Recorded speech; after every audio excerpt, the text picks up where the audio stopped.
Shalom, Bapak Ibu Saudaraku, harapan kita semua dalam keadaan sehat, amin. Kita kembali jumpa dalam program Christmas Unlimited, program dari Panitia Natal GPIB Bahtera Kasih tahun 2021 ya. Nah, untuk kali ini kita akan ada tema. Temanya kita bicara tentang namanya Yesus.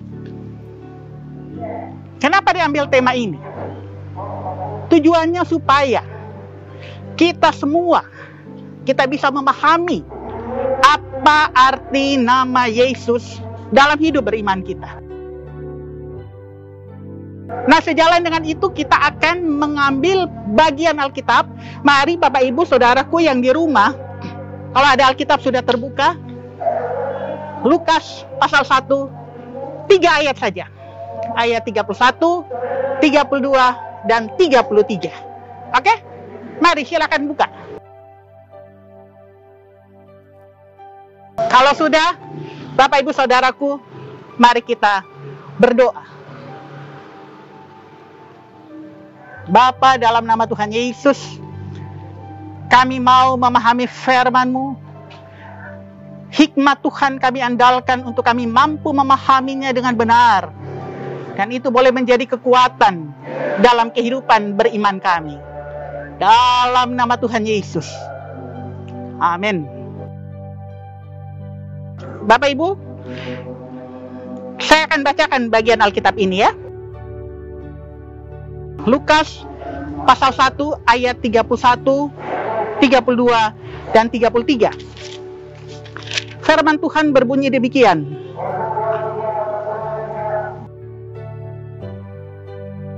Sesungguhnya engkau akan mengandung dan akan melahirkan seorang anak laki-laki, dan hendaklah engkau menamai dia Yesus.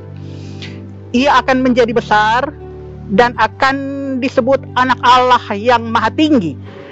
Dan Tuhan Allah akan mengaruniakan kepadanya tahta Daud, bapa leluhurnya.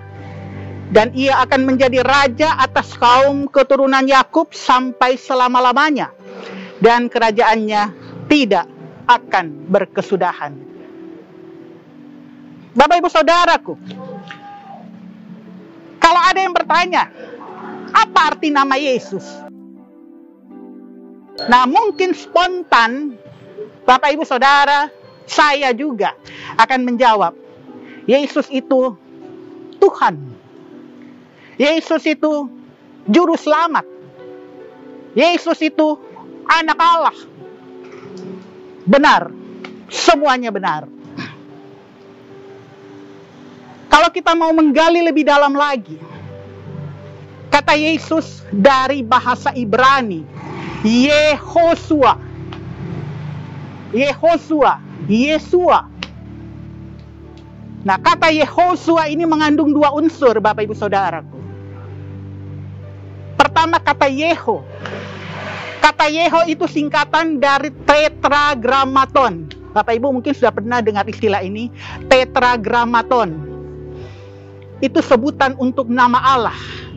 Ejaan Ibrani nama Allah. 4 huruf nama Allah, yaitu YHWH. Yod, He, Waw, He. Dalam ejaan bahasa Ibrani. Tapi karena bahasa Ibrani semuanya dari huruf mati, tidak ada huruf hidup, maka penggunaan vokal di sini bersifat tentatif. Kata YHWH, ada yang menyebutnya menambahkan vokal menjadi Yahweh. Ada juga yang menyebutnya Yehova. Jadi kata Yeho di sini merupakan singkatan dari tetragrammaton, mengandung arti nama Allah di situ. Kemudian unsur yang kedua dari kata Yehosua. Jadi yang pertama kata Yeho, yang di dalamnya mengandung unsur nama Allah. Yang kedua Yasa. Yasa dalam bahasa Ibrani artinya menyelamatkan, membebaskan. Jadi kata Yehosua itu mengandung makna Allah menyelamatkan. Dan nama Yesus sendiri, Yehosua, Yesua, Yesus, itu adalah nama yang diberikan oleh Allah sendiri buat Yesus melalui malaikat. Kalau kita lihat pembacaan kita tadi ya Bapak Ibu Saudaraku, di ayatnya yang ke-31.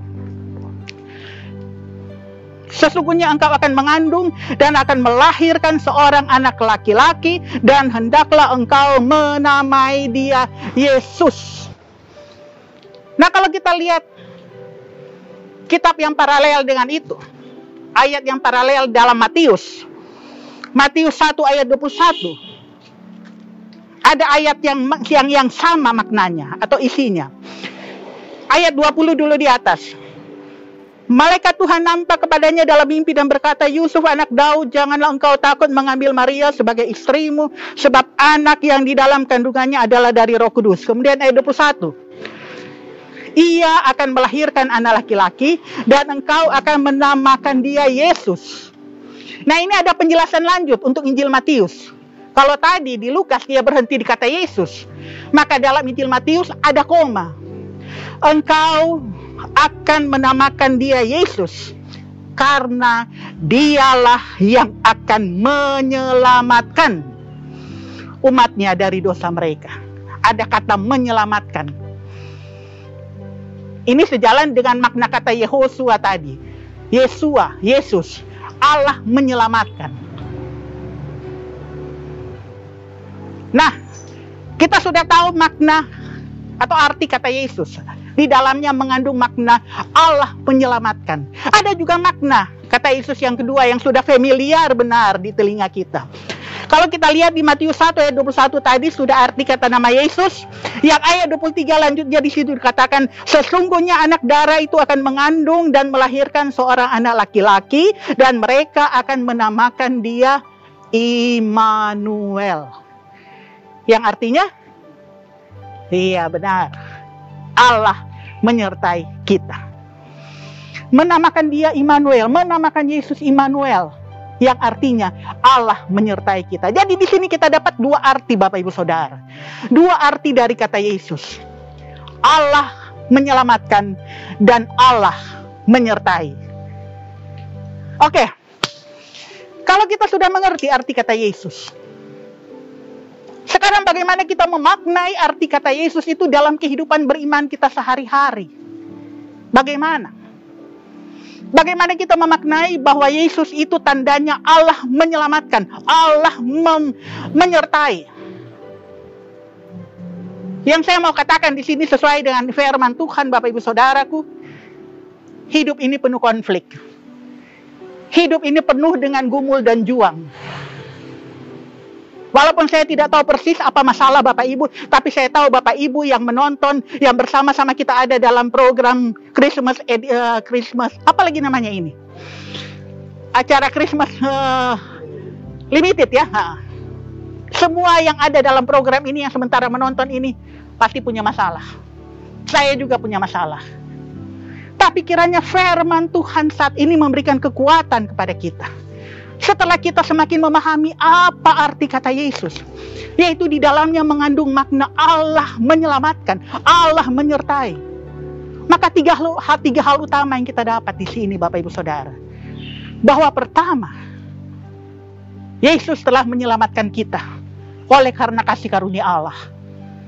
Karena begitu besar kasih Allah akan dunia ini, sehingga ia mengaruniakan putranya yang tunggal, supaya setiap orang yang percaya kepadanya tidak binasa, melainkan beroleh hidup yang kekal. Itulah Bapak Ibu dan saya. Kita sudah diselamatkan oleh Allah di dalam Yesus, karena iman kita kepada Yesus. Dan sebagai orang-orang yang telah menerima keselamatan dari Allah di dalam Kristus, predikat kita sudah jadi anak-anak Allah. Maka menjadi kekuatan kita bahwa di dalam Yesus kita akan senantiasa memperoleh jalan keluar untuk setiap masalah kita. Di dalam Yesus Allah akan selalu menyertai kehidupan kita. Itu yang harus kita pegang. Maka marilah kita sambut Natal ini dengan penuh sukacita. Bukan karena kita sudah punya kue kering, bukan karena kita sudah punya dekorasi Natal. Itu menyenangkan buat kita, puji Tuhan. Tapi yang terutama, sukacita iman. Karena kita percaya bahwa apapun persoalan hidup kita punya Yesus. Yesus yang artinya bahwa Allah senantiasa menyertai kita. Yesus yang artinya bahwa Allah akan selalu menyelamatkan kita, membebaskan kita dari setiap persoalan hidup kita. Tapi menurut waktu Tuhan, maka yang kita perlukan adalah tetap berserah dan tetap percaya. Amin. Tuhan Yesus memberkati kita semua.